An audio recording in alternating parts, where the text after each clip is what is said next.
magandang araw! Ako po si Princess Victoria Natividad. Ako naman po, si Rainiel Batin. And for today's performance task, we will be taking about something that truly shapes our lives, education. We will be interviewing a few people with different experience to know how education influenced their life, the challenges they face, and what they think about education today. Tara, samahan niyo kami. Good day, sir. So, nandito po kami to interview. So, first, can you please introduce yourself to the audience? Ay, kailangan ba yun? Yes, sir. I'm Justin Jerome M. Hulaton, the teacher of grade 8, Talisay, and nagtuturo po ako ng Filipino subject. Yung nagsasabi ng English. So, handa na, sir. Oo naman. So, first question. Our first question. Sir, first question is, how has education influenced your life or career? Tagalog? Kahit Kayo ano. bahala, sir. Of course, education's influenced me a lot because I am here where I am now because I graduated my course. I finished my course, Bachelor of Secondary Education major in Filipino, and my education is the foundations of my life. That's why I'm living a better life at the moment and at the present, and also for the future. Next. Second question. Second question, sir, is what challenges or difficulties did you face in your educational journey?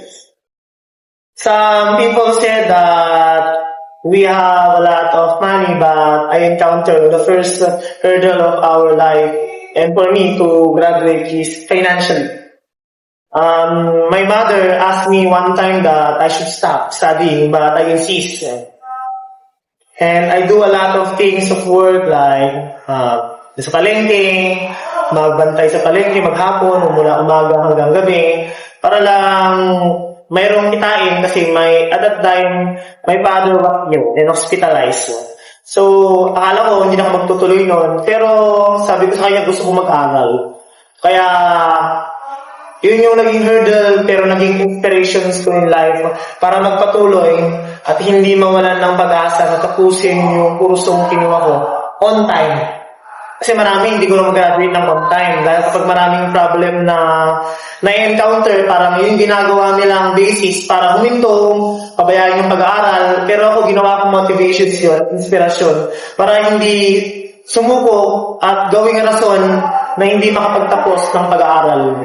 Ayun lang. Iba talaga yung information mo, sir. Of course. Third question.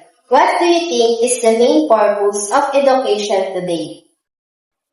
So for me, the main purpose of education is to develop the youth, to become an agent of change for the future, and to become a leader someday, not in government, but somewhere that can help our community develop, improve, not outside the country. So, but become a good citizens. Yun yung mga nagko-contribute para gumaan yung buhay ng mamamayang Pilipino. For the last question, Hindi sir. makakot pa? Yes, sir. What advice would you give to students today about the importance of education? Advice siguro, time is gold. Change is inevitable. Kung hindi ka magbabago ngayon, kailan pa? Kaya mas maganda, tayo pa lang, gumawa ka na ng paraan para mabago mo yung sarili mo at makagawa ka ng paraan para mas umangat pa yung development mo sa iyong sarili. Hindi para sa iba, kundi para sa iyong sarili. Yun lang po, sir. Thank you po. Thank you. So, hello, good afternoon. I am Sir JB. I'm a teacher 3 at Santa Maria Integrated School, the school mapping coordinator in the junior high school department, and of course, the advisor of Primong Silangan Performing Arts or Santa Maria East Integrated School Cultural Bonds. Yes, sir. First question, sir, is how has education influenced your life or career? Education for me has a big impact in my life because I love teaching. And so that's why I took up this degree, Bachelor of Secondary Education, major in mapping, because I love teaching, and of course I love children. So that's why I pursue this degree, of course, not only by profession but also as a vocation.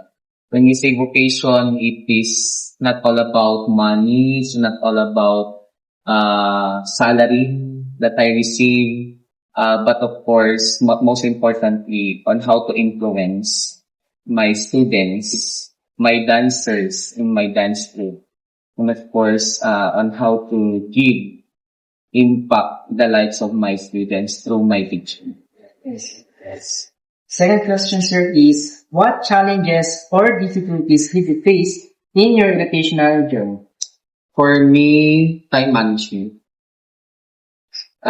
Because I am super busy. I am the most busiest teacher.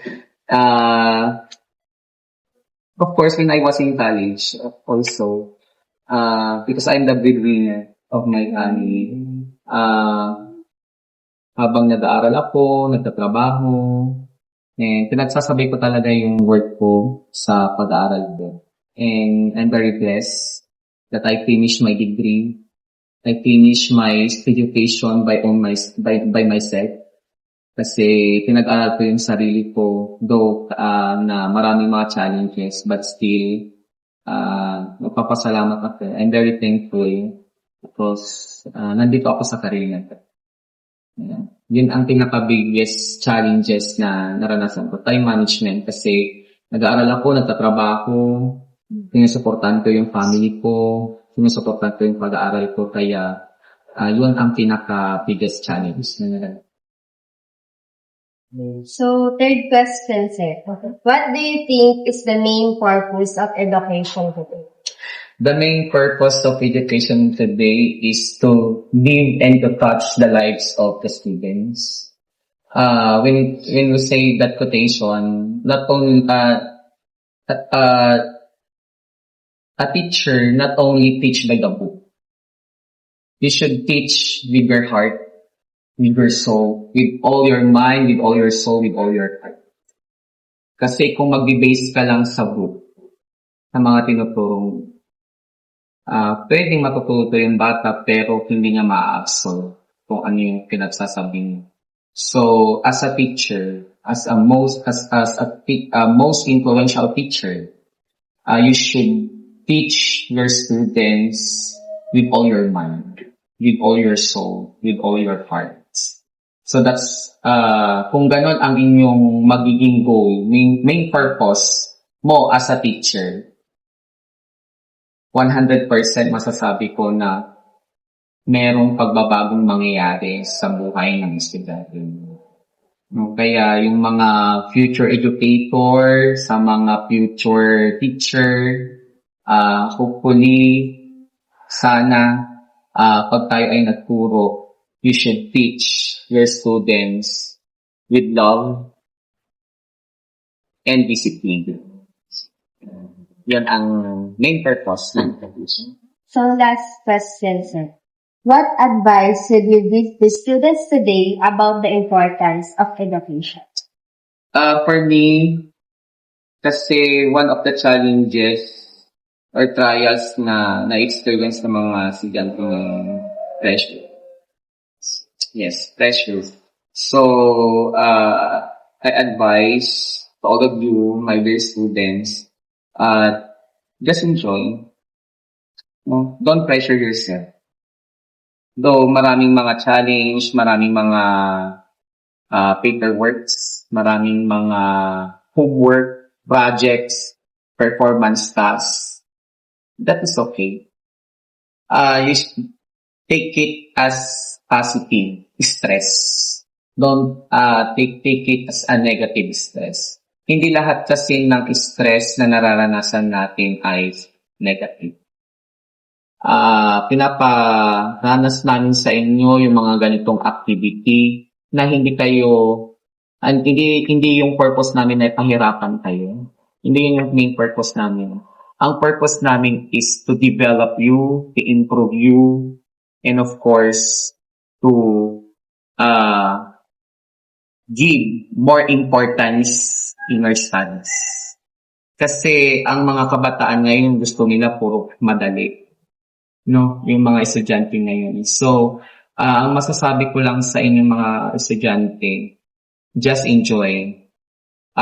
Kung masaya ka sa ginagawa mo, masaya ka sa pag-aaral mo, hindi hadlang yung mahirap na task, mahirap na homework. You should enjoy your studies. Don't pressure yourself. Just focus to your goal. Because at the end of the day, lahat ng mga pinaghihirapan natin, meron yang kapalit na magandang outcome, magandang resulta. No, so yon ang aking maipapayo sa mga katulad ninyong mga estudyante.